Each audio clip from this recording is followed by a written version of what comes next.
بسم اللہ الرحمن الرحیم۔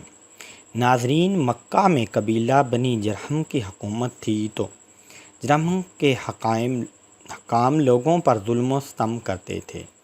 جرہم کا جب ظلم و ستم اور بیت اللہ کی بے حرمتی حد سے بڑھنے لگی تو ہر طرف سے قبائل عرب مقابلے کے لیے کھڑے ہو گئے۔ مجبوراً قبیلہ بنی جرہم کو مکہ سے نکلنا اور بھاگنا پڑا، لیکن جس وقت مکہ سے نکلنے لگے تو خانہ کعبہ کی چیزوں کو زمزم میں دفن کر گئے اور زمزم کے کنویں کو اس طرح بند کر گئے کہ زمین ہموار ہو گئی اور زمزم کا نشان بھی باقی نہ رہا۔ بنی جرہم کے چلے جانے کے بعد بنی اسماعیل مکہ میں واپس آ گئے اور آباد ہوئے، لیکن ابھی زمزم کنویں کی طرف کسی نے توجہ نہیں کی، یہاں تک کہ جب مکہ کی حکومت اور سرداری عبد المطلب کے قبضے میں آ گئی اور ارادہ خداوندی اس جانب متوجہ ہوا کہ چاہے زمزم جو عرصہ سے بند اور بے نام و نشان پڑا ہے اس کو ظاہر کیا جائے، اور روایات ساحلے سے یعنی اچھے خواب کے ذریعے سے عبد المطلب کو اس جگہ کے کھودنے کا حکم دیا گیا۔ عبد المطلب نے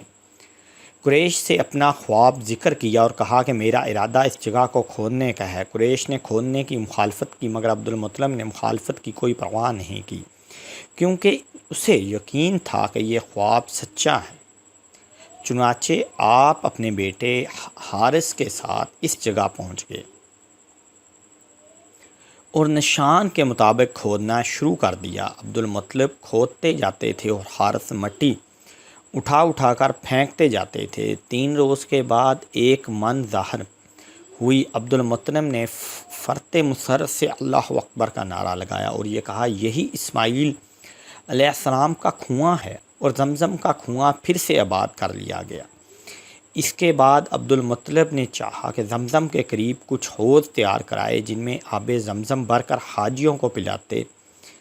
چند حادثوں نے یہ شرارت شروع کی کہ شب میں ان حوضوں کو خراب کر جاتے، جب صبح ہوتی تو عبد المطلب ان کو درست کرتے۔ بآخر گھبرا کر اس بارے میں اللہ سے دعا مانگی۔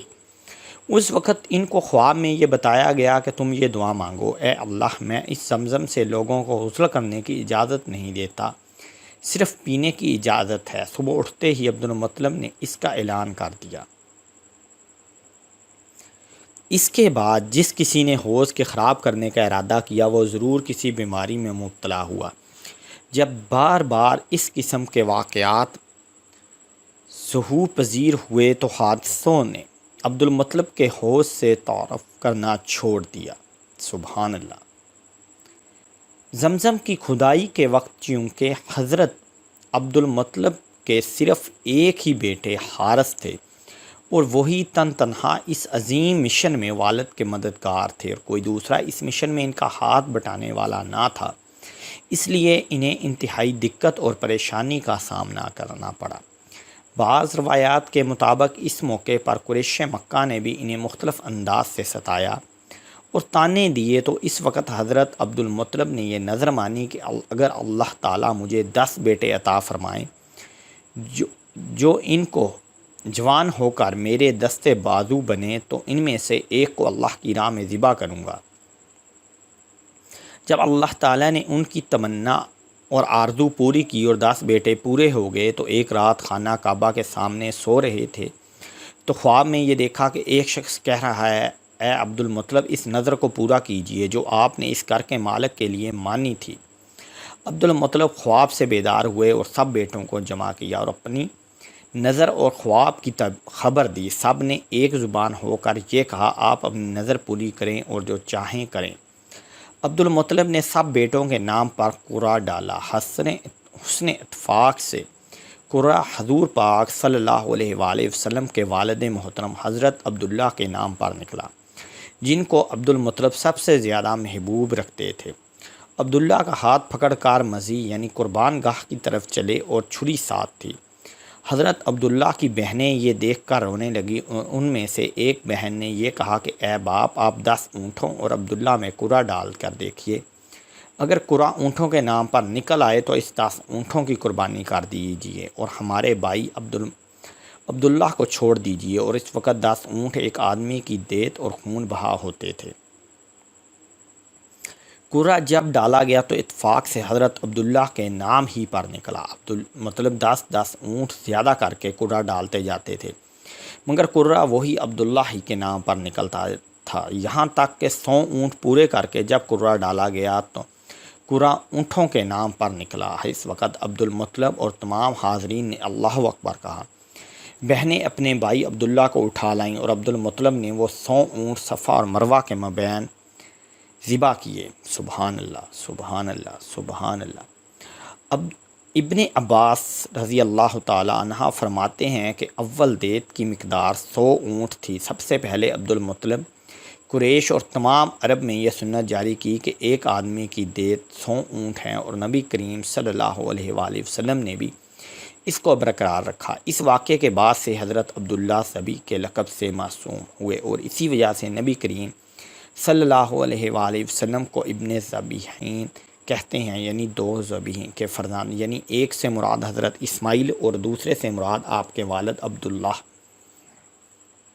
حضرت معاویہ رضی اللہ تعالی عنہ فرماتے ہیں کہ ہم ایک بار ان حضرت صلی اللہ علیہ وآلہ وسلم کی خدمت بابرکت میں حاضر تھے کہ ایک عربی آیا اور آپ کو ان لفظوں سے خطاب کیا، یا ابن ذبیحین۔ آپ صلی اللہ علیہ وآلہ وسلم نے تبسم فرمایا۔ حضرت معاویہ جب اس حدیث کی روایت سے فارغ ہوئے تو حاضرین میں سے کسی نے دریافت کیا کہ 2 ذبیح کون ہیں؟ تو حضرت معاویہ نے حضرت عبداللہ کا یہ واقعہ بیان کر کے کہا کہ ایک عبداللہ اور دوسرا حضرت اسماعیل علیہ السلام۔ سبحان اللہ۔ علامہ زرقانی فرماتے ہیں کہ قریش جب قحط سالی میں مبتلا ہوتے تو عبد المطلب کو شبیر پہاڑ پر لے جاتے، ان کی برکت سے باران رحمت کی دعا کرتے، اور بارہا ایسا ہوا کہ قریش کی مشکلات عبد المطلب کی برکت سے حل ہوئیں۔ ان کی شان عام اہل عرب سے بالکل جدا تھی، وہ اپنی اولاد کو ظلم اور فساد سے منع کرتے اور مکارم اخلاق کی ترغیب دیتے، حقیر اور دینی امور سے روکتے۔ عبد المطلب نظر کے پورا کرنے کی تائید فرماتے اور محارم مثلاً بہن اور پھپھی اور خالہ وغیرہ سے نکاح کرنے کو منع کرتے، شراب اور زنا اور لڑکیوں کو زندہ درگو کرنے سے اور بیت اللہ کا برہنہ طواف کرنے سے لوگوں کو روکتے، چوروں کے ہاتھ کاٹنے کا حکم دیتے۔ سبحان اللہ۔ اور یہ وہ امور ہیں کہ قرآن و حدیث میں جن کی تصدیق اور تاکید مذکور ہے، چنانچہ سیرت طیبہ میں ابن جوزی سے منقول ہے کہ عبد المطلب سے جو امور منقول ہیں ان میں سے اکثر کا قرآن و حدیث میں حکم آیا ہے۔ سبحان اللہ، سبحان اللہ۔ مثلاً نظر کا پورا کرنا، نکاح محرم کی حرمت، چور کا ہاتھ کاٹنا، لڑکیوں کے زندہ درگو کرنے کی ممانعت، شراب اور زنا کی حرمت، بیت اللہ کا برہنہ طواف کرنے کی ممانعت۔ ان واقعات اور حالات کے پڑھنے کے بعد یہ بات بخوبی منکشف ہو جاتی ہے کہ جس قدر زمانہ نبوت قریب ہوتا جاتا ہے، اس قدر مکارم اخلاق اور محاسن آداب، انوار اور برکات اور خوارق عادات کا ظہور بڑھتا جاتا ہے۔ خصوصاً عبد المطلب کے سناح زندگی میں جا بجا روایت سالہ سچا خواب جو کہ نبوت کا مبدا اور آغاز ہے، نمایاں طور پر دکھائی دیتا ہے۔